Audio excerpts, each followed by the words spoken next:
I don't have anywhere near the subscriber count of some of the biggest comic book YouTube channels, so I feel like I can relate to the subject of today's video. A workhorse who was never the ultimate fan favorite, but who certainly was respected. He had a long and interesting career, made some wild changes at the end. Today, we're talking about Herb Trimpe.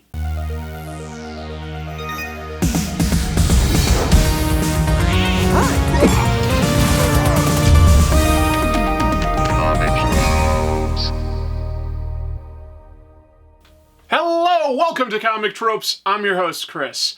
Herb Trimpe. He worked nearly exclusively for Marvel Comics for a 30-year stretch. He is probably best remembered for nearly 8 years on The Incredible Hulk. But he's also said in many interviews that he really just did comics for the paycheck. I find that both interesting and a little refreshing to hear that honesty. He was a guy who worked on nearly every character Marvel had. I wouldn't call him one of their biggest fan favorites, although he's certainly respected. He did change his style up radically in the 1990s in an attempt to stay relevant. I want to talk about all of that. Let's talk about Herb Trimpe. Herb Trimpe was born in the small town of Peekskill, New York, just over 30 miles north of Manhattan. Once he graduated high school, he commuted to New York's School of Visual Arts for 3 years. That is also when he began working on professional comics at Dell. In a 2002 Comic-Con panel, Trimpe recalled, quote, "Tom Gill was my instructor at the School for Visual Arts in New York. He did comics. They called it continuity art back then. And he needed somebody to ink his backgrounds and stuff. So that's how I started at Dell, doing mostly westerns, and also licensed books, like the adaptation of the movie Journey to the Center of the Earth." Trimpe then signed up for the Air Force for a 4-year stint between 1962 and 1966. When he finished his service, he got in touch with former classmate John Verpoorten, who is now Marvel Comics production manager. Marvel welcomed Trimpe in their bullpen bulletins printed in the June 1967 issues of their comics. Trimpe spoke about that work with panel host Mark Evanier at that 2002 San Diego Comic-Con, explaining, quote, "It was before computers. We did it all by hand. More fun than computers. Used a big iTech, I think it was. A big camera, really. We used all the chemicals and developer and so on."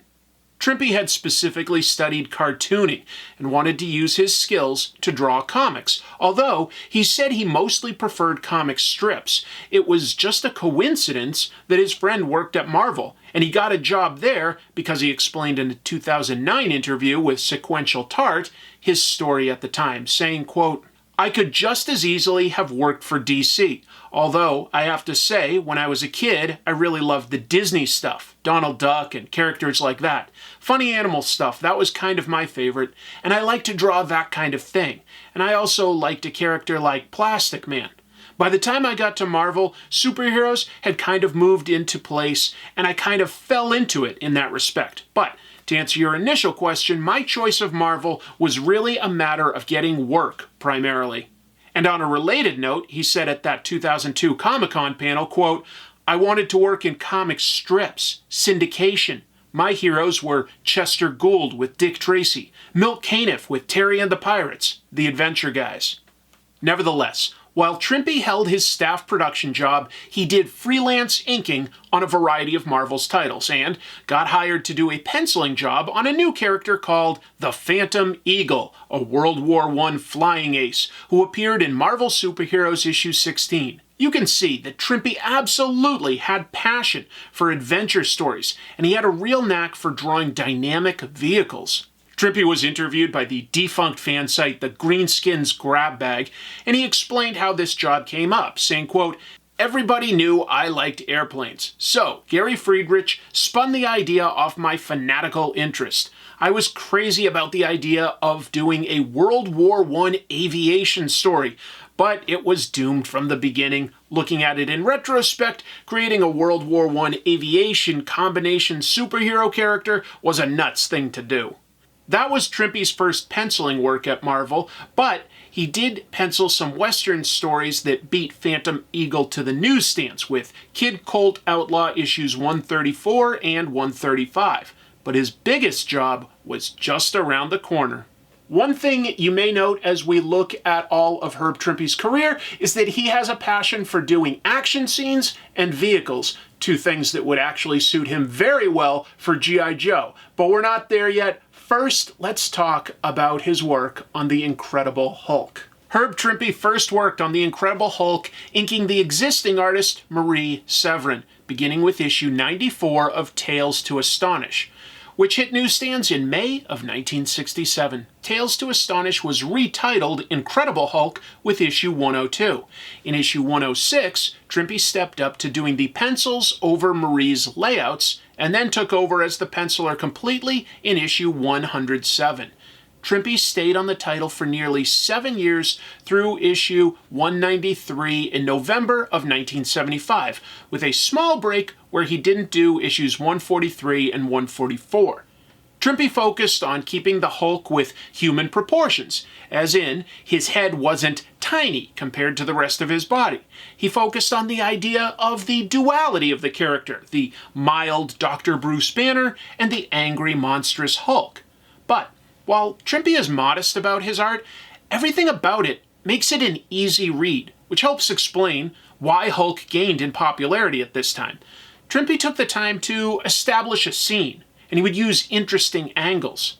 If the scene called for dialogue and plot exposition, he wouldn't confuse the reader with weird panel structure. He'd use a splash page when it called for it, like introducing a character. Sure, Draxon isn't well remembered now, but as the villain of issue 133, this reveal sets him up for success with a dynamic pose. I admire Herb Trimpe's action scenes. There's an energy to it, and yes, he's mirroring Jack Kirby's techniques, but it works well in comics, and Trimpe knew it. Plus, he didn't skimp on the necessary details. This page is an action scene between big story beats, and Trimpe includes some well-rendered backgrounds. However, he also doesn't over-render his Hulk pages. When this moment calls for Hulk to feel sad and alone, it uses a minimum of lines. It's very efficient. Two Moros published a magazine, The Incredible Herb Trimpe, about his career and interviewed him about his Hulk era. He seemed to go into the most detail when it came to explaining how he got paid, discussing how he initially balanced his production duties, penciling, and inking. Trimpe said, quote, "I was on staff. I did production work plus inking, plus I started penciling The Incredible Hulk while I was on staff. I was getting a flat salary plus extra for the work that I was doing freelance that went over the amount of salary that I was getting. If I exceeded that, anything on the side, I could voucher for it. Say if I was making $200 a week and I was getting $50 a page, I would only need to do 4 pages a week to justify the $200. But of course, that's not nearly enough to match the schedule. So, if you were doing 10 pages a week, those other 6 pages would be freelance and could be vouchered. So it was a good deal. It's kind of like overtime. Obviously, the faster you were, the more pages you turned in, the more money you were going to make. I was working that way practically until I left. I got a check every 2 weeks, and it was very comfortable, and it was fun, and working in the bullpen was a blast. I couldn't wait to get into work every day. At that time, I was living in Peekskill and I was commuting. I hated to commute. I didn't have the patience for it. So I was glad when I got to the office, and I stayed late, and we hung around, went over to the bar or whatever, and it was a lot of fun. While the Hulk is probably the character most associated with Trimpe, he spoke about it as just another job in his Sequential Tart interview, saying, quote, "Gradually, things started to change, and Stan wanted to use Marie Severin, who was penciling the Hulk, for some other things, more coloring. And he decided to give me a shot at penciling the Hulk. 'You want to draw the Hulk?' And I said, 'Yeah, okay.' But it really did not matter. I did not see it as a super job." Trimpe's version of the Hulk is blocky and monstrous like Jack Kirby's original take, but with darker eyes. His character is brutish and powerful, but also was noted for having quiet and peaceful moments. Some of Hulk's happiest days were his romance with the alien Jarella. Sci-fi author Harlan Ellison co-created that character with Trimpe and monthly writer Roy Thomas. Trimpe ended up co-creating a number of characters on his Hulk run, including sidekick Jim Wilson, villainous monster Wendigo, superpowered psychiatrist Doc Samson, and most famously, Wolverine. That character popped up as a cameo at the end of issue 180 and was featured in issue 181. But while Wolverine is one of Marvel's most popular characters, if you were to ask Trimpe about it, he was very nonchalant about how important it was. He really thought of Wolverine as just another backup camera, as you can see in this clip from an interview he did with YouTube channel Joseph Alfasi. Wolverine was unlike some of the other secondary characters in that it wasn't expected to have a lifetime, but yet, and usually those kinds of characters were just shooting from the hip, from book to book. But there was somewhat of a committee effort on this, as the way one of the fans put it. Do you have any pride in the character? And not really. I mean, very humble. Instead, Trimpe actually took a lot more pride in another idea he introduced in the Hulk. Trimpe told Greenskin's Grab Bag that he really liked his concept of the Hulkbusters, the military unit assigned to take down Hulk. Trimpe said, quote, "I was not involved much with the creation of the new characters or new ideas. I didn't want to be. The concept of the Hulkbusters, however, was my idea.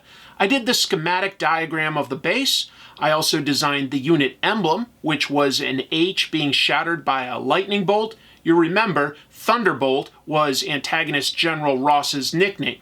The aerial view design of the base as a peace symbol was used purposefully as a design for the Hulkbuster base, but it wasn't really a joke. It was just meant as the ironic juxtaposition of a military base run by an aggressive, blustery general, and the military base design being a symbol of peace." Trimpe discussed his storytelling techniques in his Greenskin Grab Bag interview, explaining, quote, "Everybody looked at Kirby. That was the idea. Buscema, Romita, everybody. Look at the Surfer. Look at Spider-Man. That's what Stan wanted. It didn't matter what your drawing style was like. They wanted everybody to do Kirby. It didn't matter what your drawing style was. To be fair, Stan was not asking us to draw like Kirby, to adopt a Kirby style as some did, but he wanted us to keep Kirby in mind in terms of telling the story." By all accounts, Trimpe was really friendly and a welcome face at Marvel's bullpen. He seemed to have next to no ego about his work and was fast to compliment other artists. For instance, Michael Essington interviewed Trimpe and asked if he felt he wasn't given the same level of credit that Marvel gave guys like Jack Kirby and Steve Ditko. Trimpe said succinctly, quote, "The artists you mentioned were innovative creators, the best, especially Jack. I did the assignment and took the check. It never occurred to me to think of myself in the same league." Still, Hulk sold well in the 70s. He appeared on the cover of the September 1971 issue of Rolling Stone with art by Trimpe. And in 1978, just a few years after Trimpe's run ended, the live-action TV show started. Trimpe spoke about his overall philosophy on the Hulk with Greenskin's Grab Bag, saying, quote, "You've got to understand, while I was doing the Hulk, it was the 4th or 5th top-selling book. If it ain't broke, don't fix it, as the saying goes. The whole Marvel line wasn't more than 20 titles, including reprints. Sales figures for the Hulk was somewhere around 250,000. If there had been royalties at the time, I'd be in the Bahamas right now. We sold a lot of books considering the market wasn't nearly as big as it got to be. There wasn't as much media attention in those days either. Nobody had any idea the business would grow to the proportions it did. That's when the corporate suits got hold, stripped it, and threw away the carcass. That, along with the weak leadership and terribly ineffective decisions at the editorial levels. As you can see, Trimpe started to get burnt out at a certain point. He said in a lot of interviews that his first 10 years at Marvel were fantastic, the next 10 years, and the final 10 years, he just did not enjoy. After his Hulk run ended in the mid-70s, he started bouncing around Marvel, doing fill-in issues and short runs on a wide variety of titles. That said, he still did several important things for them. To wrap up the 70s, Trimpe ended up doing a 2-year stint on a new character, Captain Britain. Marvel had launched Marvel UK to reprint their comics in the UK, but felt that they needed to introduce a new, original character for the market. They hired Chris Claremont to write and Herb Trimpe to draw, partially because he lived in Cornwall at the time. Betsy Braddock, the twin sister of the main character, showed up in issue 8. Trimpe is the co-creator of both Captain Britain and Psylocke.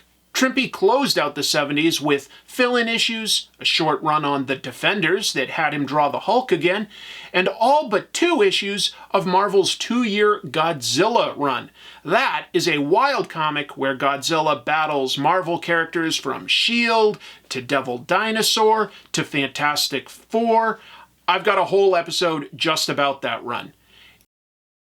It seems like Trimpe had fun with it, as it includes well-drawn action, but also funny gags like Godzilla breathing hot air onto an angry J. Jonah Jameson, well known as the blustery publisher of the Daily Bugle in the Spider-Man comics.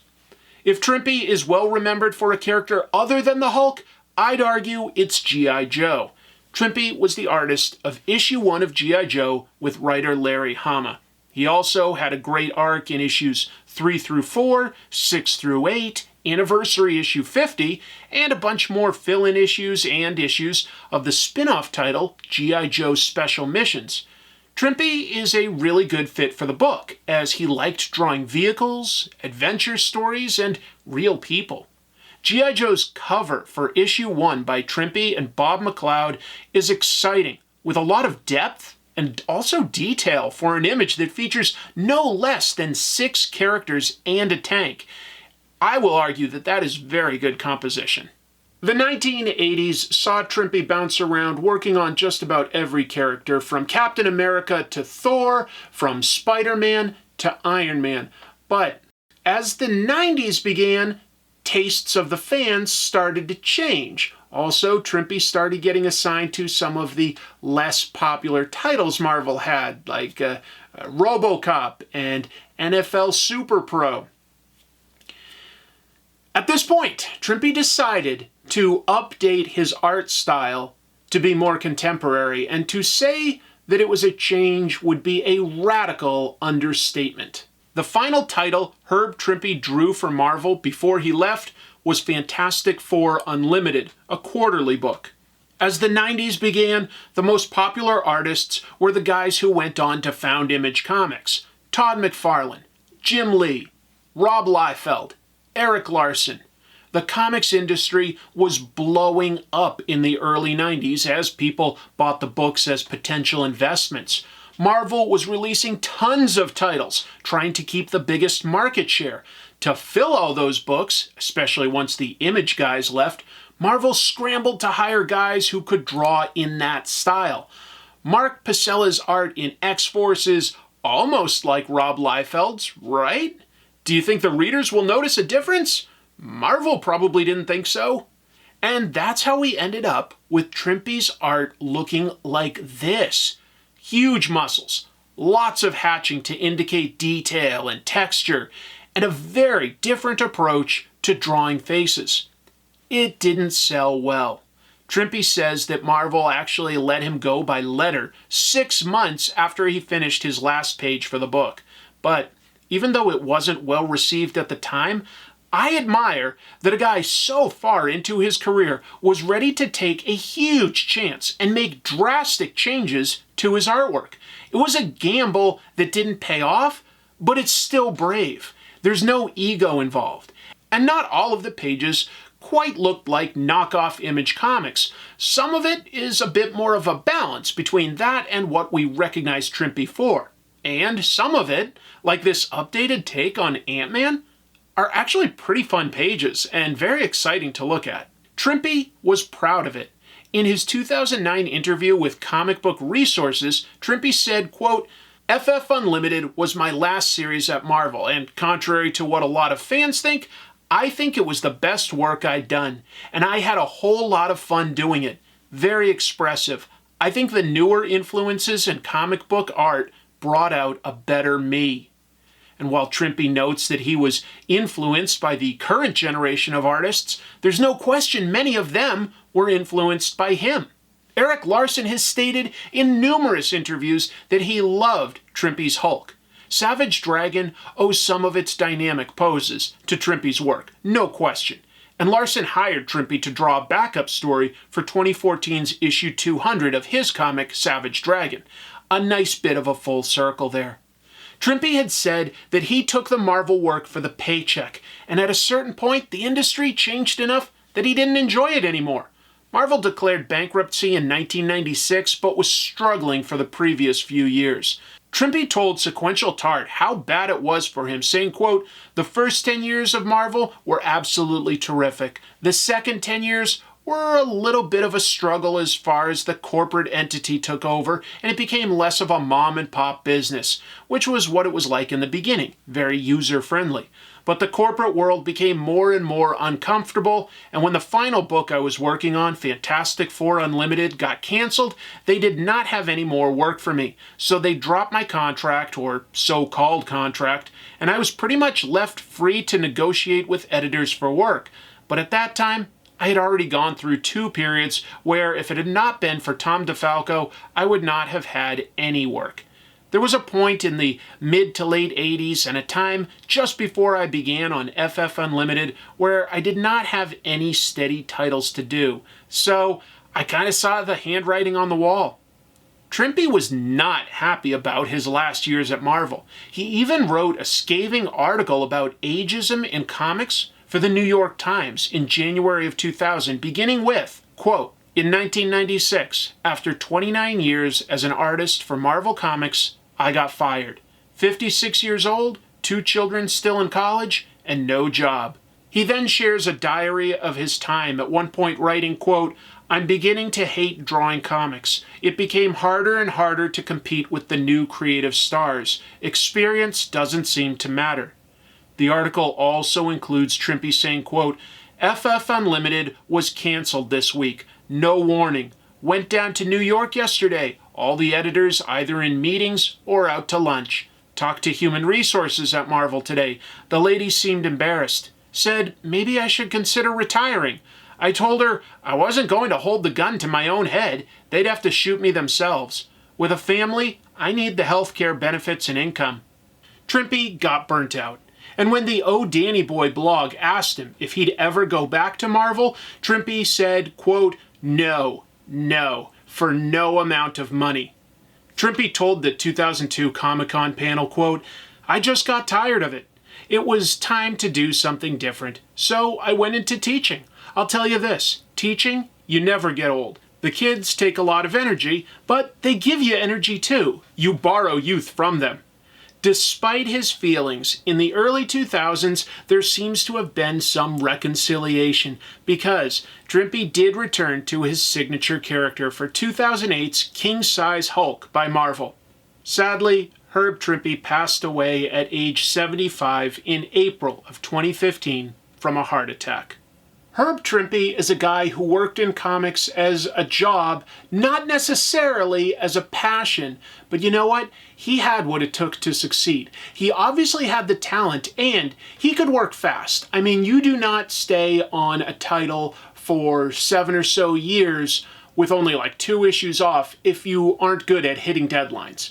Also, while I was looking up interviews and stories about Herb Trimpe, I couldn't come across a single writer or artist or editor having a bad word to say about the man. So he was obviously appreciated and respected by his peers. I think, if anything, Herb Trimpe was simply too humble, because I think he really did help take Hulk from a lesser-known Marvel property to a top-tier character.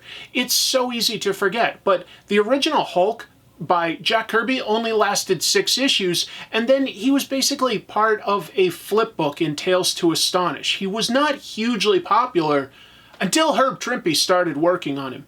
And at the end of the day, the Hulk, having a big run on it, bringing it into such heights of popularity, that's not such a bad thing to be remembered for. Thank you so much, folks, for watching this episode as I broke down the history and career of Herb Trimpe, an artist that I admire. If I am honest, I can't say that he is my #1 favorite, but he is somebody that I respect. And so I wanted to sort of dig into the career of an artist who really just sort of kept his nose down and did it as a job. If you enjoyed this, I have obviously a lot of content from previous years, and I'm continuing to make more episodes. So if you would be so kind as to hit like and subscribe, that really helps the channel. Also, I'm not always doing this every single week. I'm not always able to keep up with that schedule. So even if you're subscribed, YouTube may not think that you want to be notified. The way you can get notified, if you want to, and it would help me, hit that little bell icon on the page, on the Comic Tropes page. And if you really like the show, hey, I've got a Patreon. If you want to donate as little as $1 a month, that really helps me, because YouTube definitely by itself does not pay the bills. It is thanks to my amazing patrons that I'm able to do this show. Thank you so much. I'm so excited to bring you a show next week. And I've got a second channel if you want more comic book content. That's called Pros and Cons.